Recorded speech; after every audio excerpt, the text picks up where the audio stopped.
Good afternoon. I'm Jesse Elam with Cook County Department of Transportation and Highways. I'm the Director of Strategic Planning and Policy. I'm going to talk for a few minutes about the prospects for seamless interagency transfers in the transit system in the Chicago area.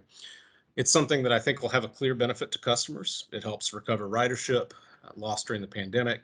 It also would let the agencies show how they're working together and how they're open to change and innovation. There's also an intuitive, it just kind of makes sense element to it. The county's interest in this policy comes from our work on the Fair Transit South Cook pilot. That program is a partnership between Cook County and Metra and Pace Suburban Bus to cut fares on the Metro Electric and Rock Island lines by about 50%, then increase service by about 25% on a key Pace route in the Southland. That's the Halstead 352 route. And then the third component of the project, we hope, would be implementing a policy of convenient and reduced cost transfers between Metra and the other two service boards. So I want to be clear that our interest in seamless interagency transfers comes out of or arises out of the Fair Transit pilot, but in implementation, we really think it would be ideal that seamless transfers should be available to any rider region-wide. So interest comes out of work in the Southland, but this really could be something that would be beneficial to happen across the entire transit system.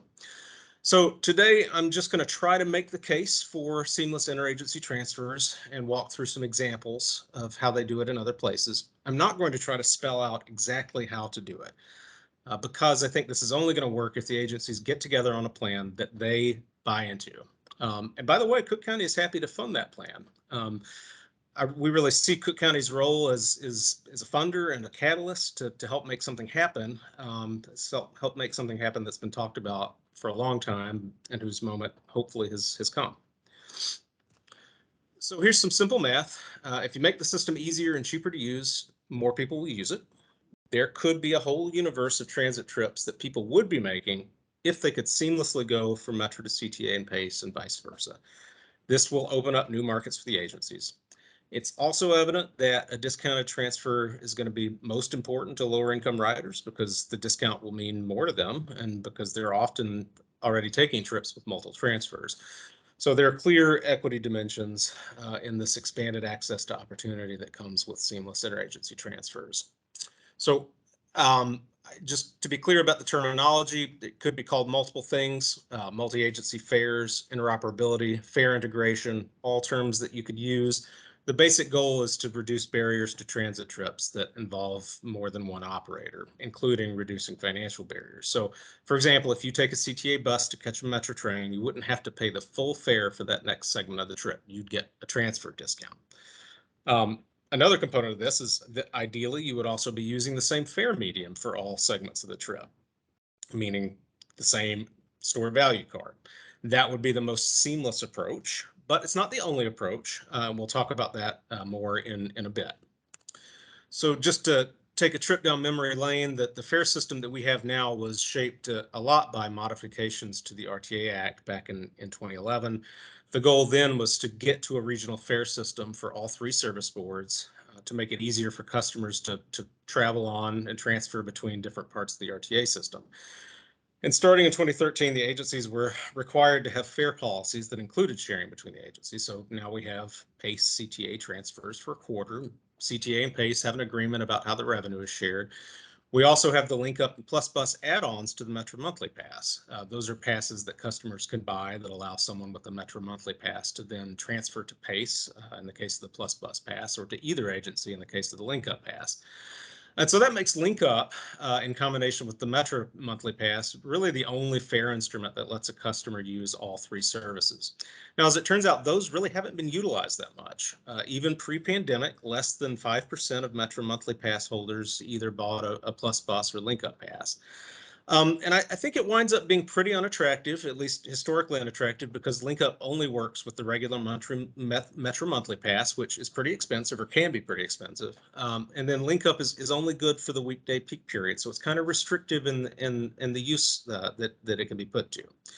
Now that could all be changing pretty soon, and those products could become more successful. CTA and Metra are, as of June 7th, when I'm recording this, planning to reduce the price of the Link-Up Pass and make it good for travel at any time. And Pace is going to discontinue the Plus Bus in favor of the Link-Up Pass.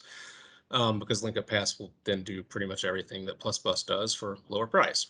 So Metra has also announced, in combination with that it would drop the price of the monthly pass itself, which could make the combination of the monthly pass and Link-Up Pass more attractive.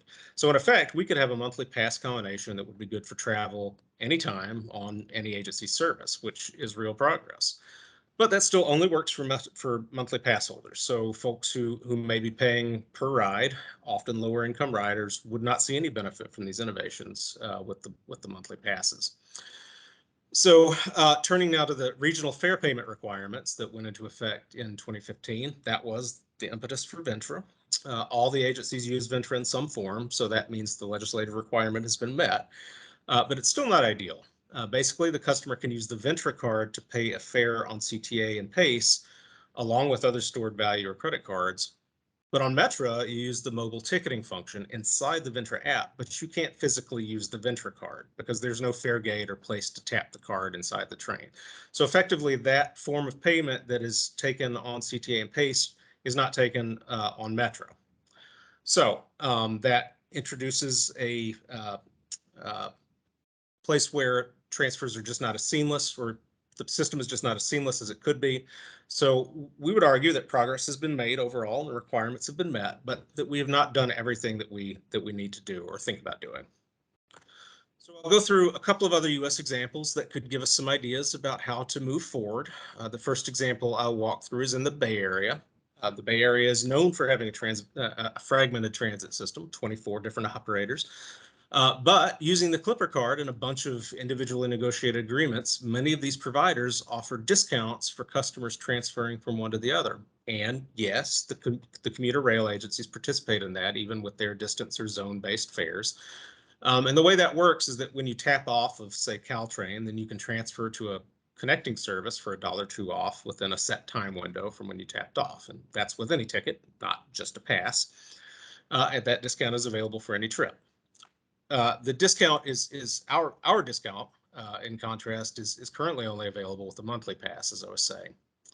Now, right now, the MTC, Metropolitan Transportation Commission, is working on how to make the system simpler, because customers have a hard time knowing what the actual cost of a trip is going to be because of all the different rules. Again, 24 different operators. So they're further along than us, but they also have some issues that they're working through. The Seattle system is less messy. With your Orca card, if you take a trip on 2 different agency services, the fare for the first leg counts toward the second leg of the trip. In other words, if the second leg of the trip costs the same or less than the first, then the transfer is free within a 2-hour window. If your second leg fare costs more, then you get charged the difference. That's simple. It's easy to predict. There's also a monthly pass that works for all agencies. I think if there's a good example to use as a starting point for fare policy here, this would be it. Every trip is eligible for a transfer discount. I would also point out that we've only got 3 agencies, and Seattle managed this with 9. But what's tough about this one for us is if we do it exactly like it's done in Seattle, there's an apparent need for Metro to have a tap-on, tap-off system with the Ventra card.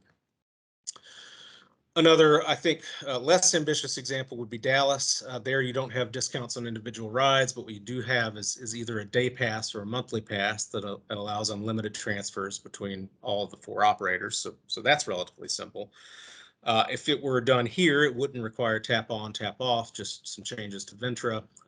Again, we have something that is approximating this monthly pass system now that Pace and CTA and Metra have recently come to, but don't have something similar for a day pass. At any rate, this also still has the issues of passes in general. A day pass or monthly pass may not be as attractive to lower income riders, so you potentially don't get the same equity benefits that you would from a per ride discount. So to me, the Seattle example is a good starting point for discussion. That's the system where the rider only pays for the most expensive segment of the trip, which means the discount is generally about equal to the bus fare, since that would be the cheapest segment. So what would it take to do something like that here? There's two sides to that question, the policy and the technology. The first thing is that Ventra would need to be modified. We would need the software and the hardware to work together so that if a rider recently activated a Metro ticket and then catches a CTA bus, the Ventra card would see it as a transfer, and there wouldn't be a charge, or just a small charge anyway. In reverse, Ventra would need to give someone a credit when they activate a Metro ticket after paying a CTA fare within the transfer window. So that would be the Ventra upgrade. Potential barriers would be how much does it cost to do that? How long will it take? Is there room within the Ventra architecture to make this happen? This might be the right time to get into it, though, because CTA is working on Ventra 3.0 right now. And then the hardest problem is probably fare validation on Metro. The other examples that we went through in other places had a tap-on, tap-off system. That's where if you have your transit card and you physically tap a sensor as you get on or get off. It's challenging for Metro because there are open platforms and retrofitting would be expensive. It would also affect the role of the conductors. So as another option, could we do handheld card readers instead? Maybe. Or could we do just tap on, tap off at select high volume stations where we think there's latent demand to do transfers, and then just accept that it wouldn't be done totally region wide? All those, I think, are questions that really need to be dug into. Another question we could ask ourselves is, do we even need to have Metro accept the Ventra card? And, as I was saying earlier, certainly that's an element of seamlessness and convenience. But maybe we could find a way to do the transfer discount without it. Maybe we separate the transfer discount from the seamless payment aspect of things. So potentially not having to install tap on, tap off equipment could make this way cheaper, but it would have its own issues, since then the discount would only be available to those with the Ventra app on their phone. So, which would have its own issues.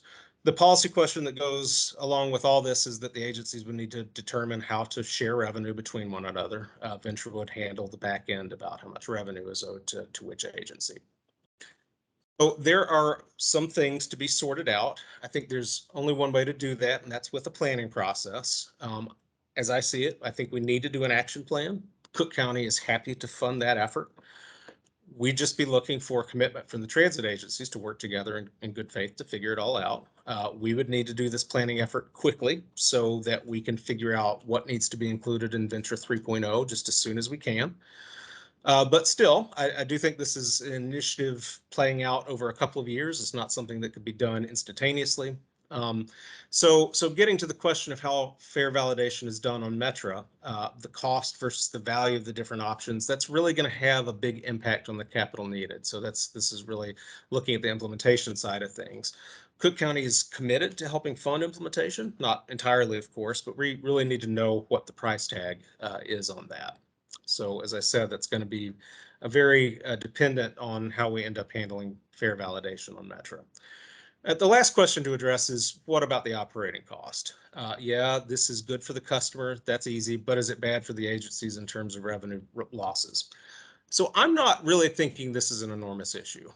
The biggest thing for the transit agencies right now is regrowing the transit market. We do have a problem with demand. The agencies have already been cutting fares to pull in new riders. This is basically the same thing. This is another form of fare cut. But it's actually also improving the usability of the system by allowing customers to make trips that they never even would have considered. So there is some downside risk, but I don't think it's huge because there just aren't that many Metro to CTA transfers happening right now. And from an ongoing operating cost perspective, that there's an argument to be made that maybe this has more upside than downside. I think these are all things that need to be considered during the planning process. But I did want to just place some guideposts around the operations cost side of this. And I will just say that the whole the whole funding system for the transit agency, I think we all know has some challenges right now, given the loss of fare revenue that's currently being backstopped by federal government. this is all going to have to be significantly rethought in the next couple of years. And in that perspective, from that perspective, this may just be a minor blip in the revenue relative to all that. So thank you for your time. Interagencies are a priority for Cook County. Cook County President Tony Preckwinkle is on record calling for this to be part of the RTA strategic plan, and ideally moving quicker than that with the implementation study that I proposed earlier. And with that, I appreciate your time listening to this, and look forward to a regional conversation about it.